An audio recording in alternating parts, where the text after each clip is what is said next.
Morfologi ialah bidang ilmu bahasa yang mengkaji struktur, bentuk golongan kata. Hari ini kita akan membongkarkan beberapa kesalahan dari pelbagai aspek morfologi yang sering berlaku, khususnya bentuk dan penggolongan kata.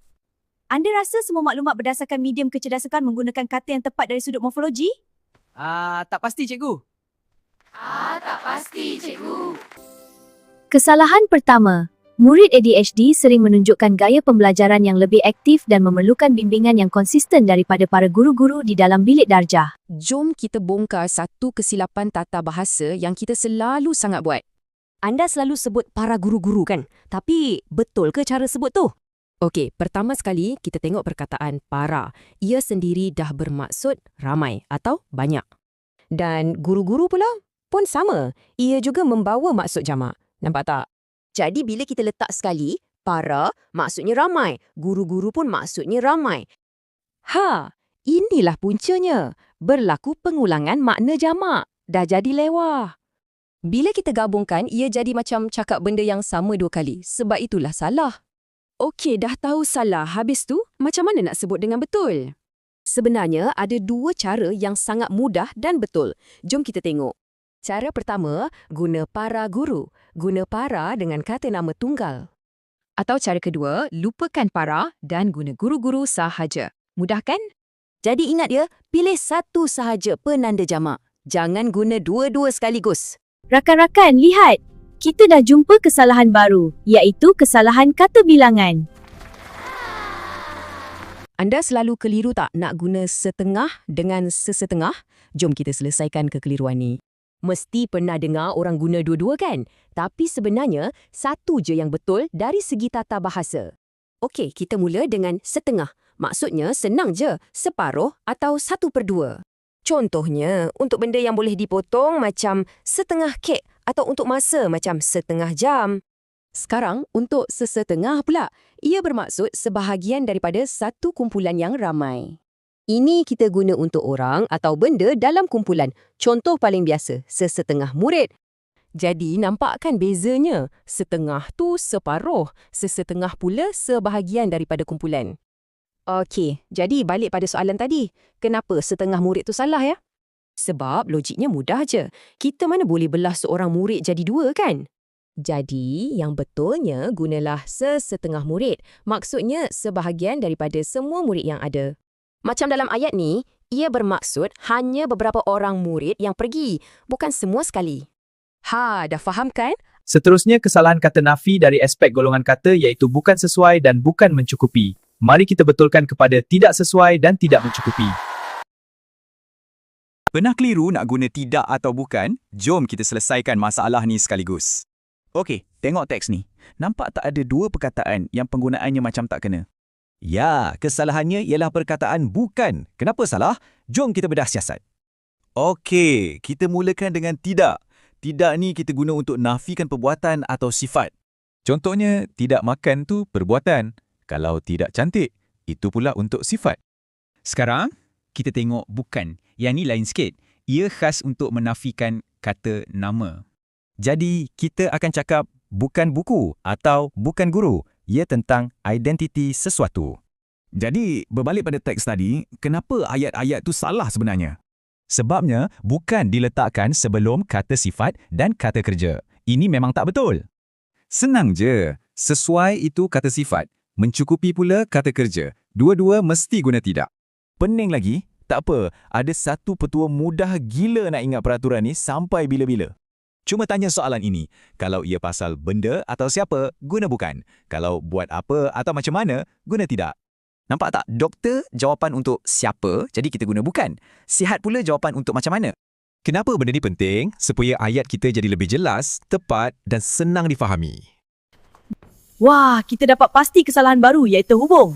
Sekarang kita faham, gunakan satu saja untuk ayat yang betul. Jom kita bongkar beberapa kesalahan kata hubung yang kita selalu buat tapi tak perasan. Ayat ni nampak macam okey kan? Tapi sebenarnya ada 3 kesilapan tersembunyi. Jom cari sama-sama. Kesalahan pertama, kita sering keliru antara sebab dengan tujuan sesuatu perkara. Dalam ayat ni, perkataan agar digunakan. Tapi, kenapa ia salah ya? Sepatutnya guna kerana, bukan agar. Apa bezanya dua perkataan ni?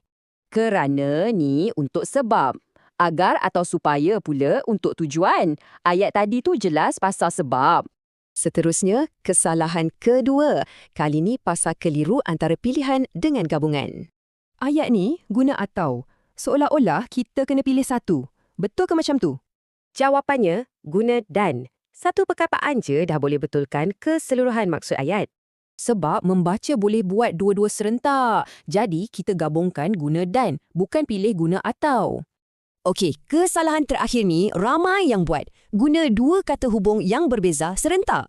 Nampak tak? Ada kerana untuk sebab dan supaya untuk tujuan. Dah jadi, tak perlu. Senang je, kena pilih satu. Guna kerana untuk sebab atau supaya untuk tujuan. Jadi, daripada semua ni, apa sebenarnya prinsip asas yang patut kita pegang? Ini dia rumusan mudahnya. Ingat 4 perkara ni, penulisan anda pasti lebih mantap. Jumpa esok semua. Terima kasih, Cikgu.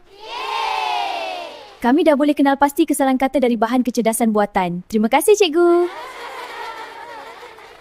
Salam sejahtera semua. Nama saya Lita Anak Carol dan saya Fernanda Anak Agustin. Hari ini kami akan membincangkan isu kesalahan kata dari sudut morfologi yang merupakan tugasan kedua bagi kursus BMMD 3203 Morfologi Bahasa Melayu. Bahan yang digunakan untuk membincangkan isu ini dijana melalui kecerdasan buatan AI. Mari kita teruskan ke sesi perbincangan. Untuk bahagian pengenalan, kesalahan kata dari sudut morfologi merujuk kepada kesilapan dalam pembentukan, penggunaan dan struktur kata dalam sesuatu bahasa. Dalam bidang morfologi, kita mengkaji bagaimana kata dibina, termasuklah imbuhan, penggandaan dan bentuk kata. Jadi, kesalahan morfologi berlaku apabila kata digunakan tidak mengikut hukum atau sistem bahasa yang betul. Baiklah, kita teruskan perbincangan dengan membincangkan kesalahan kata ganda dan kata bilangan. Pernyataan yang terdapat dalam bahan yang pertama ini adalah gaya pembelajaran aktif dan bimbingan. Murid ADHD sering menunjukkan gaya pembelajaran yang lebih aktif dan memerlukan bimbingan yang konsisten daripada para guru-guru di dalam bilik darjah. Daripada bahan ini tadi didapati frasa para guru-guru adalah salah. Jadi, apakah frasa yang betul? Mari kita rungkaikan bersama. Anda selalu sebut para guru-guru kan? Tapi betul ke cara sebut tu? Pertama sekali, kita lihat perkataan para. Para ini membawa maksud ramai atau banyak.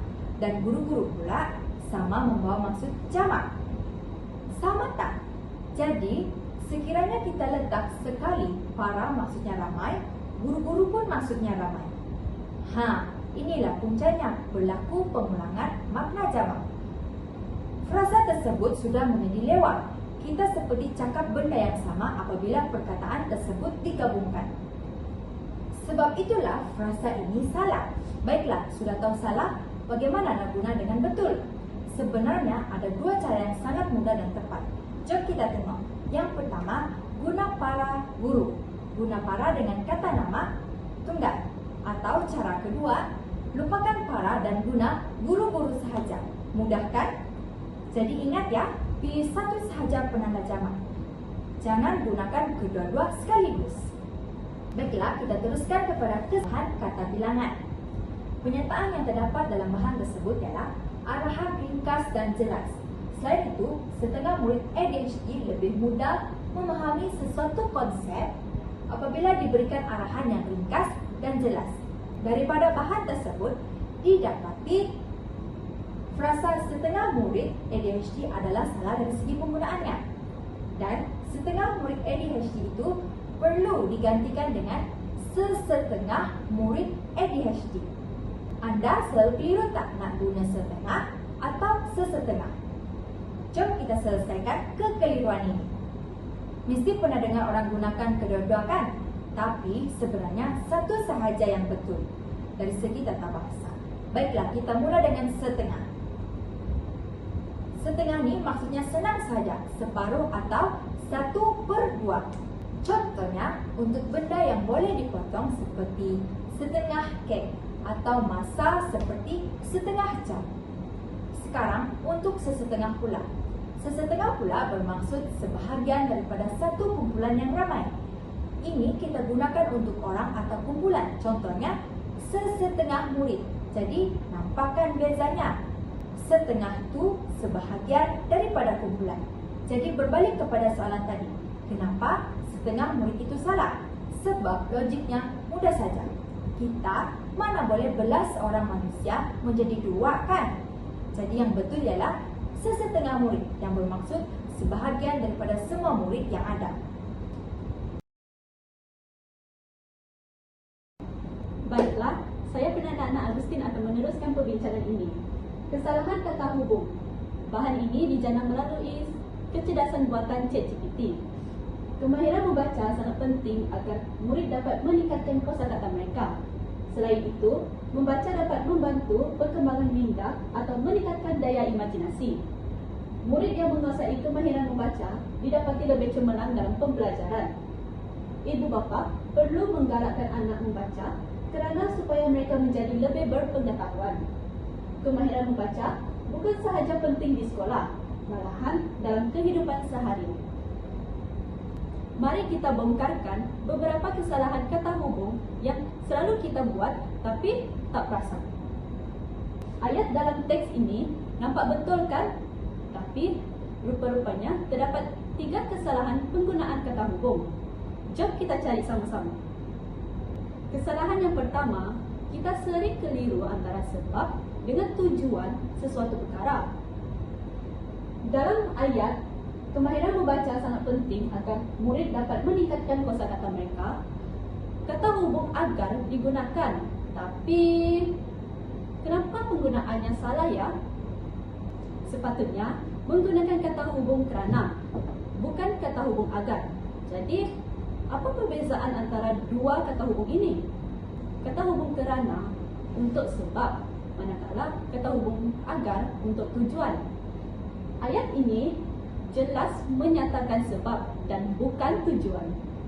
Kesalahan kedua tentang keliru penggunaan kata hubung atau untuk membuat pilihan dengan kata hubung dan untuk membuat gabungan. Ayat selain itu membaca dapat membantu perkembangan minda atau meningkatkan daya imajinasi menggunakan kata hubung atau, seolah-olah kita kena pilih satu. Betul ke macam tu? Jawapannya, kita kena guna kata hubung dan. Sebab dalam teks ini, membaca boleh buat kedua-duanya serentak. Jadi, kita gabungkan dengan menggunakan kata hubung dan, bukannya kata hubung atau. Nampak kan? Satu perkataan je dah boleh betulkan keseluruhan maksud ayat. Yang terakhir, ramai yang melakukan kesilapan, iaitu menggunakan dua kata hubung yang berbeza serentak. Dalam ayat, ibu bapa perlu menggalakkan anak membaca kerana supaya mereka menjadi lebih berpengetahuan. Nampak tak? Ada dua kata hubung yang berbeza digunakan secara serentak. Sepatutnya, menggunakan satu kata hubung saja sudah memadai. Sama ada menggunakan kata hubung kerana yang merujuk kepada sebab atau kata hubung supaya yang menunjukkan tujuan. Jadi, daripada semua ini, apa prinsip asas yang patut kita pegang? Secara ringkasnya, kita boleh ingat 4 perkara ini, iaitu penggunaan kata hubung kerana untuk menyatakan sebab, kata hubung agar atau supaya digunakan untuk tujuan, kata hubung dan untuk menggabungkan dua perkara, kata hubung atau untuk menunjukkan pilihan. Ingat ya, 4 perkara ini mesti penulisan anda lebih mantap. Senang je kan? Sekali, mari kita bincangkan kesalahan kata nafi. Pernah tak anda keliru nak guna tidak atau bukan? Jom kita selesaikan masalah ini sekaligus. Modul ini bukan sesuai untuk murid yang baru belajar. Aktiviti dalam modul ini tidak lengkap kerana beberapa langkah penting tidak disertakan. Soalan latihan yang kurang jelas boleh mengelirukan murid. Penerangan guru dalam modul ini bukan mencukupi kerana penerangan tersebut sepatutnya lebih terperinci. Kesimpulannya, modul ini kurang tepat kerana ada fakta yang bercanggah dengan kandungan pelajaran. Seperti yang kita lihat dalam teks ini, nampak tak terdapat kesalahan kata nafi dalam teks ini? Agaknya, apa ya kesalahannya? Ya, betul. Kesalahannya ialah penggunaan kata nafi bukan. Kenapa ya salah? Jom kita bedah siasat. Mari kita mulakan dengan kata nafi tidak. Kata nafi tidak digunakan untuk menafikan kata kerja perbuatan dan kata adjektif iaitu kata sifat. Contohnya, tidak makan merupakan perbuatan dan tidak cantik pula ialah kata sifat. Sekarang, mari kita lihat kata nafi bukan. Yang ni lain sikit. Kata nafi bukan digunakan untuk menafikan kata nama atau frasa nama. Kata nafi bukan digunakan untuk menafikan identiti sesuatu benda atau orang. Berbalik kepada teks tadi, mengapa penggunaan kata nafi dalam teks ini salah? Jawapannya, penggunaan kata nafi bukan diletakkan sebelum kata sifat dan kata kerja iaitu perbuatan. Ini memang tak betul. Sepatutnya menggunakan kata nafi tidak kerana sesuai merujuk kepada kata sifat dan mencukupi pula merujuk kepada perbuatan. Jadi penggunaan yang betul ialah tidak sesuai dan tidak mencukupi. Masih pening lagi? Tidak mengapa. Masih ada satu lagi petuah mudah untuk ingat peraturan ini sampai bila-bila. Apabila ditanya soalan tentang benda atau siapa, kita perlu menggunakan kata nafi bukan. Manakala soalan buat apa dan macam mana, kita perlu menggunakan kata nafi tidak. Senang je kan? Baiklah, sekarang kami akan membentangkan hasil kerja untuk menghasilkan video yang dijana melalui medium kecerdasan buatan. Seterusnya, saya akan menerangkan cara menghasilkan video animasi. Untuk langkah yang pertama, kami menghasilkan arahan dan petunjuk daripada aplikasi ChatGPT. Kami memberi arahan kepada ChatGPT bagi menghasilkan skrip visual untuk video kecerdasan buatan AI. Contoh arahan ialah sediakan arahan dan petunjuk untuk menghasilkan video animasi yang gembira. Untuk langkah yang kedua, kami menghasilkan gambar daripada aplikasi Gemini. Kami meminta Gemini menghasilkan gambar yang menarik untuk video kecerdasan buatan AI menggunakan arahan dan petunjuk yang diberikan oleh aplikasi ChatGPT. Contoh arahan boleh dilihat dalam gambar yang pertama, seperti hasilkan sebuah gambar situasi dalam kelas animasi kartun. Untuk langkah yang terakhir, kami telah menjana video kecerdasan buatan AI menggunakan aplikasi Grok. Kami telah menampal semula-semua arahan dan petunjuk daripada aplikasi ChatGPT ke dalam aplikasi Grok. Dan kami juga menggunakan gambar daripada aplikasi Gemini untuk dijana sebagai video kecerdasan buatan di aplikasi Grok. Itu merupakan antara langkah-langkah untuk menghasilkan video animasi yang menarik. Seterusnya, saya akan membentangkan cara menghasilkan gambaran keseluruhan video menggunakan Notebook LM. Langkah yang pertama, kami mencari bahan yang mempunyai kesalahan kata dari sudut morfologi menggunakan medium kecerdasan. Bahan ini diperoleh daripada aplikasi ChatGPT. Kesalahan yang dikenal pasti adalah kesalahan kata nafi, iaitu bukan sesuai dan bukan mencukupi. Langkah kedua, kami menyemak dan menambah baik kesalahan. Kami melakukan rujukan berdasarkan buku Tata Bahasa Dewan edisi ketiga untuk mendapatkan penerangan yang lebih tepat. Kami mengenal pasti jenis kesalahan yang terdapat dalam bahan tersebut, contohnya kata nafi. Kami juga membuat pembetulan ayat berdasarkan peraturan sebenar dalam bahasa Melayu. Contoh kesalahan yang terdapat dalam bahan itu ialah bukan sesuai dan bukan mencukupi. Pembetulan yang kami lakukan pula ialah tidak sesuai dan tidak mencukupi. Langkah ketiga, kami menghasilkan arahan atau petunjuk penerangan kesalahan. Kami memberi arahan kepada kecerdasan buatan iaitu AI untuk menghasilkan skrip visual berdasarkan maklumat yang diperoleh daripada buku rujukan. Kami memberi arahan seperti hasilkan arahan atau petunjuk yang menerangkan kesalahan bukan sesuai dan bukan mencukupi serta pembetulannya secara menarik. Ini merupakan maklum balas yang diberikan oleh aplikasi ChatGPT. Langkah keempat, kami menghasilkan video menggunakan kecerdasan buatan iaitu AI. Kami menyalin semula arahan daripada aplikasi ChatGPT dan menampal dalam platform seperti NotebookLM atau aplikasi video AI lain. Kami memberikan arahan seperti hasilkan video berdasarkan arahan ini, jangan tambah maklumat lain dan buat video dalam 1 minit. Langkah terakhir iaitu video terhasil. Sistem kecerdasan buatan iaitu AI akan menjana video secara automatik. Kami akan menyemak semula ketepatan isi, kejelasan penerangan dan kualiti visual serta audio dalam video yang dihasilkan oleh NotebookLM. Kami menggunakan langkah yang sama bagi menghasilkan video kesalahan morfologi yang lain. Kesimpulannya, kesalahan kata boleh menjejaskan kejelasan dan ketepatan sesuatu ayat. Oleh itu, kita perlulah sentiasa peka dan menggunakan bahasa dengan betul agar komunikasi menjadi lebih berkesan. Bahasa yang indah bermula daripada kata yang betul. Jika kita menggunakan kata yang tepat, mesej kita pasti sampai dengan lebih berkesan. Jadilah pengguna bahasa yang teliti dan kreatif. Itu saja pembentangan kami. Sekian, terima kasih.